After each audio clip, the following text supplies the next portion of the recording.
जय माता की बच्चों, देखते हैं आज हम लोग 3D वाले प्रश्न। 3D वाले प्रश्न कैसे बनाए जाते हैं, बहुत डर लगता है लोगों को, बहुत ही डर लगता है।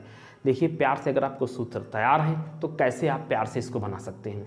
देखिए, पहला प्रश्न आपको स्क्रीन पर दिख रहा होगा कि 16 सेंटीमीटर, 12 सेंटीमीटर, 9 सेंटीमीटर भुजा वाले धातु के एक स्लैब को पिघलाकर घन के आकार में ढाला जाता है, तो घन का पृष्ठीय क्षेत्रफल ज्ञात कीजिए। अब इस सवाल को लगाने के लिए सबसे पहले आपको यह मालूम होना चाहिए घन का पृष्ठीय क्षेत्रफल क्या होता है।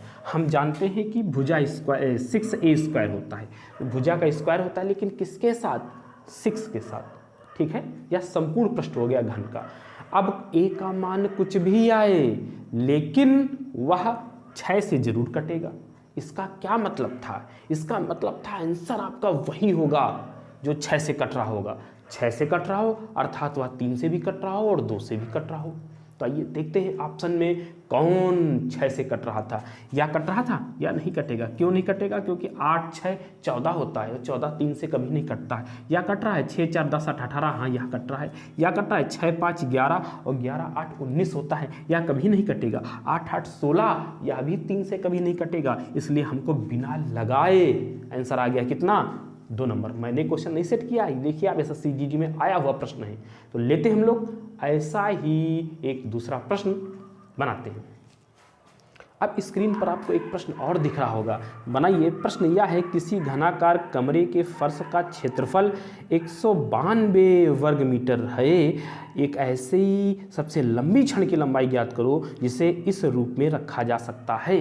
देखिए मेरे प्यारे बच्चों, आपका जो क्षेत्रफल दिया गया है 192 दिया गया है और आपको ज्ञात करना है क्षण भी घनाकार है। तो हम जान गए क्षण जो लंबी रखी जाती है वो विकर्ण के रूप में होती है, ठीक है। अगर मान लिया ऐसा कोई डाटा है तो सबसे लंबी विकर्ण कहाँ रखी जाती है? ऐसे ही ये विकर्ण में रखी जा सकती है।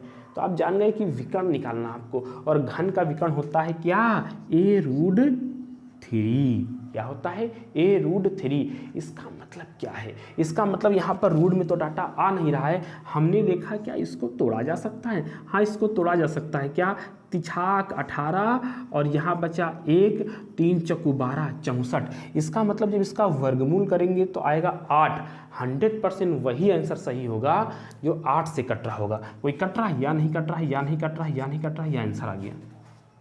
लेकिन मेरे प्यारे बच्चों, ये आप तभी लगा पाएंगे जब आपका बेसिक कंप्लीट होगा।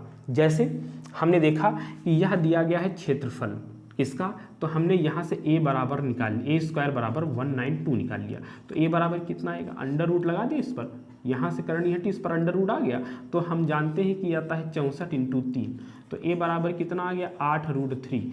तो हम जानते हैं a√3 का मान निकालने के लिए हम क्या करेंगे? 8√3 × √3। तो √3 का गुणा कितना हो जाएगा? 3। तो कितना हो जाएगा? 8 3 24 हो जाएगा, ठीक है।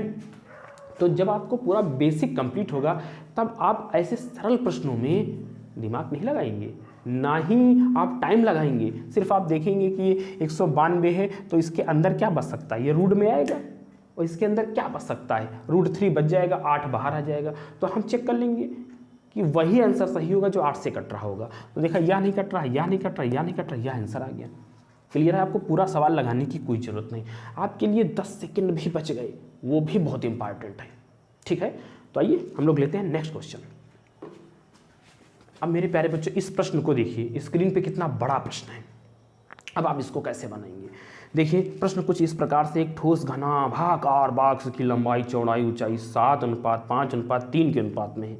इसका संपूर्ण पृष्ठीय क्षेत्रफल 11,502 वर्ग सेंटीमीटर है। इसकी चौड़ाई ज्ञात कीजिए। हम क्या इसको करेंगे? ऐसे प्रश्नों को करेंगे ना? बिल्कुल नहीं करेंगे। क्यों नहीं करेंगे? क्योंकि मुझे चौड़ाई बतानी है और मेरे अनुसार रेशियो में 5 दिया गया है। 5 दिया गया है, इसका मतलब हम जान गए कि वही ऑप्शन सही होगा जो 5 से कट रहा होगा।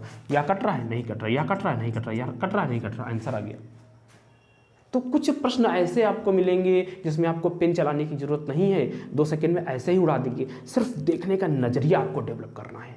जैसे ही आपके अंदर नजरिया आएगा, मैथ रोमांचक लगने लगेगी। क्लियर मेरे प्यारे बच्चों? तो बने रहिए ऐसे धांसू कॉन्सेप्ट के साथ और एक मैथ को देखने का एक नजरिया बदलिए। जय माता।